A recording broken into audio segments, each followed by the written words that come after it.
అందరికీ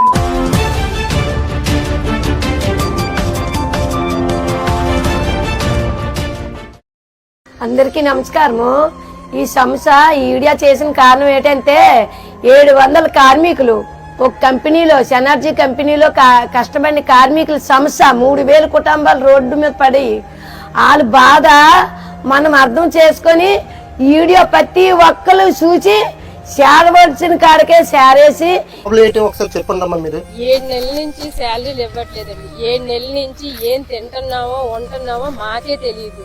కనీసం బాగోకపోయిన హాస్పిటల్కి వెళ్ళడానికి కూడా అమౌంట్ లేక నానా సంఖ్యలు నాకు ఇంట్లోనే ఉంటున్నాం. ఎక్కడెక్కడి నుంచి వచ్చి అద్దె కొంపల్లో ఏడుస్తున్నాం. అద్దె కట్టలేక, కరెంటు బిల్లు కట్టలేక నానా తిప్పలు పడి ఉదయం నుంచి సాయంత్రం వరకు వచ్చి ఇక్కడే ధర్నాలు చేస్తూ కూర్చుంటున్నారు. మాకు ఏ నాయకుల దగ్గరికి వెళ్ళినా మాకైతే ఇప్పటికి వచ్చి ఏ న్యాయము జరగలేదు. ఎందుకు ఈ విషయాన్ని గవర్నమెంట్ పట్టించుకోవట్లేదో మాకు అర్థం కావట్లేదు. ఎంత నిరసన తెలిపినా ఎంత చెప్పినా ఈ విషయం బయటకు అయితే వెళ్ళట్లేదు. ఒకటే రిక్వెస్ట్ గా అడుగుతున్నానండి, మాకు రావాల్సిన బకాయిలు మాకు చెల్లించమని అడుగుతున్నాం. మీవేవి మేము అడగట్లేదు. మరి మా వైపు చూసి మాకు న్యాయం జరపాలని కోరుకుంటున్నాం. అందరికీ నమస్కారం అండి. నా పేరు డి శ్రీనివాసరావు. నేను గత 14 సంవత్సరాలుగా ఈ కంపెనీలో పనిచేస్తున్నాను. మాది విజయనగరం జిల్లా అండి. మాది ఇక్కడ కూడా కాదు. ఇక్కడ వచ్చి ఈ కంపెనీని నమ్ముకొని 16 సంవత్సరాలుగా పనిచేస్తున్నాం.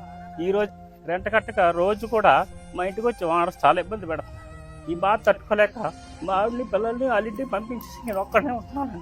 నేను ఎలా తినాలి? ఈ రోజు నా భార్య పిల్లలు కూడా లేరు తోడు. కానీ ఈ రోజు కూడా నేను ఒక్కడు తింటే ఎక్కడికి పోయినా అక్కడికి వెళ్ళిపోవచ్చేస్తాను.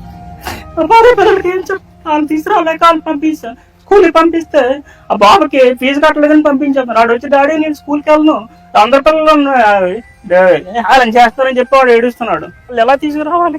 రేపు పొద్దున కనీసం మా యాజమాన్యం ఎవరు కూడా ఎన్నిసార్లు మొరపెట్టకుండా స్పందించడం లేదు. కనీసం మా దిక్కు చూడలేదు. ఈరోజు మేము ఏం చేయాలో మాకేం అర్థం కావట్లేదు. కాబట్టి ప్రభుత్వ అధికారులు, నాయకులు అందరూ స్పందించి మాకు న్యాయం చేస్తారని కోరుకుంటున్నాం సార్. మీరందరికీ చేరే వరకు అందరూ కూడా మాకు సపోర్ట్ చేయాలని కోరుకుంటున్నాం సార్. తల్లు పిల్లల ఇందులో పడి చేస్తున్నాం బాబు. ఆ పిల్లల చదువులు లేవు. కుర్రాడు ఇక్కడ కంపెనీలు అలా తిరుగుతున్నాడు.